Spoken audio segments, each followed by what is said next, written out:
नमस्कार हरि प्रेमियों, आपका हमारे YouTube चैनल में स्वागत है।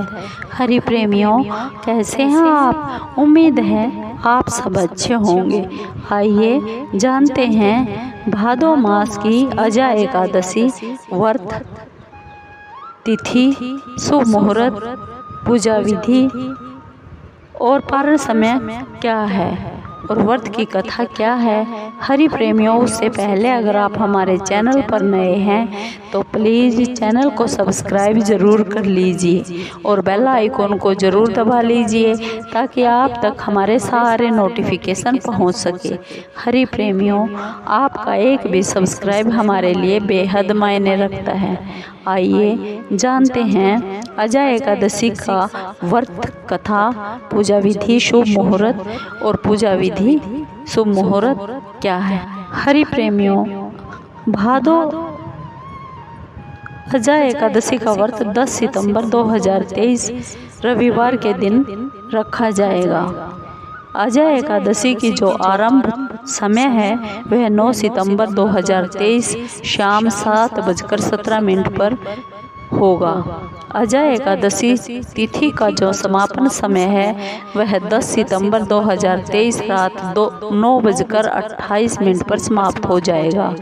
अजा एकादशी का पारण समय है 11 सितंबर 2023 सुबह 6:04 से 8:33 तक रहेगा।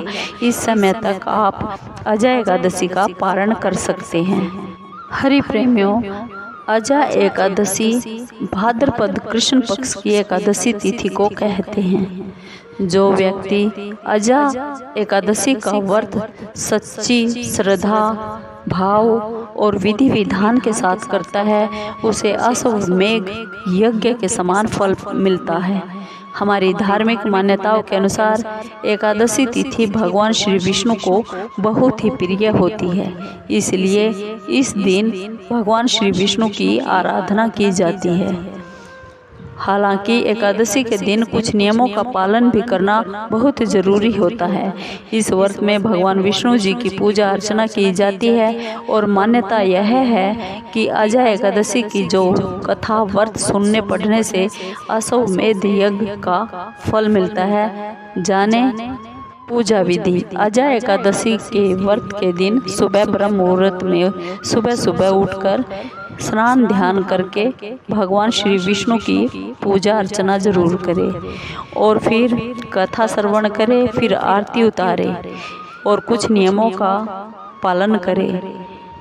नियम यह हैं, अजा एकादशी के दिन भूलकर भी जुआ नहीं खेलना चाहिए, रात को नहीं सोना चाहिए और व्रत रखने वाले को पूरी रात भगवान श्री विष्णु हरि की सिमरन करना चाहिए, जागरण करना चाहिए। अजा एकादशी के व्रत के दिन भूलकर भी चोरी, चुगली, झूठ, क्रोध नहीं करना चाहिए और अजा एकादशी के दिन सुबह जल्दी उठकर और शाम के समय नहीं सोना चाहिए। अजा एकादशी व्रत कथा इस प्रकार है।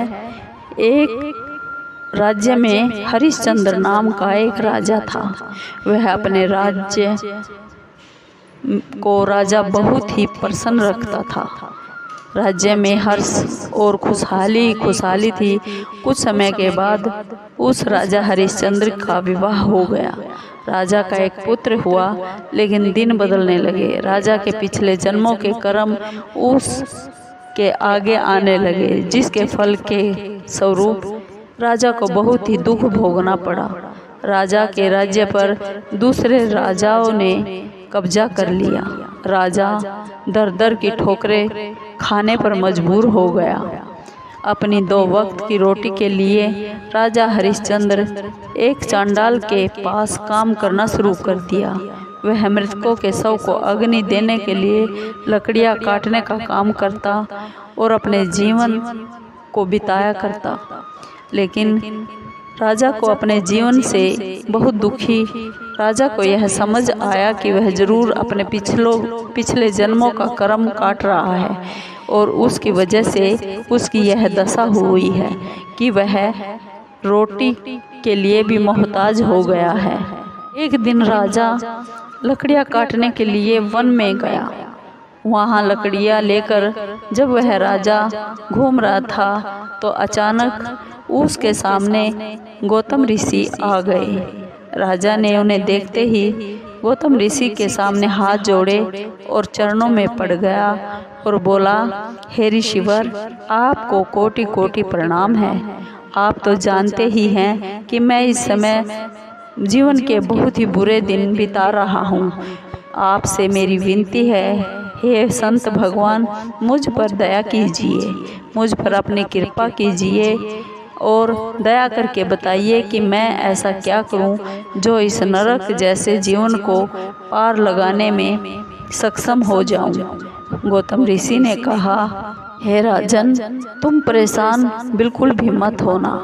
यह सब तुम्हारे पिछले किए हुए कर्मों की वजह से तुम्हें झेलना पड़ रहा है।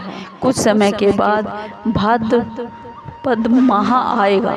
उस महीने के कृष्ण पक्ष की एकादशी यानी अजा एकादशी के दिन तुम व्रत जरूर करना और उसके प्रभाव से तुम्हारा जरूर उद्धार होगा और तुम्हारे जीवन में फिर से सुख लौट आएगा। राजा ने गौतम ऋषि के कहे के अनुसार उसी प्रकार व्रत किया। व्रत के प्रभाव से राजा को अपने राज्य वापस मिल गया और इसके बाद उस समय स्वर्ग में फिर से नगाड़े बजने लगे और फूलों की वर्षा होने लगी। उसने अपने सामने ब्रह्मा, विष्णु और महेश तथा देवराज इंद्र आदि देवताओं को खड़ा हुआ पाया। उसने अपने मरे हुए बेटे को जीवित तथा अपनी पत्नी को राशि वस्त्र तथा आभूषणों से परिपूर्ण देखा। व्रत का प्रभाव से राजा को फिर से अपने राज्य की प्राप्ति हो गई। वास्तव में एक ऋषि ने राजा की परीक्षा लेने के लिए यह सब खेल किया था, परंतु अजा एकादशी के व्रत के प्रभाव से ऋषि द्वारा रची गई सारी माया समाप्त हो गई और अंत समय राजा हरिश्चंद्र अपने परिवार के सहित स्वर्गलोक को गया। अजा एकादशी का व्रत करने से अश्वमेध यज्ञ की प्राप्ति का फल मिलता है। हरि प्रेमियों, आपको ये वीडियो कैसी लगी? अगर आपको अच्छी लगी हो तो प्लीज़ चैनल को लाइक कीजिए, शेयर कीजिए, सब्सक्राइब कीजिए और कमेंट ज़रूर कीजिए। धन्यवाद दोस्तों। जय श्री कृष्णा।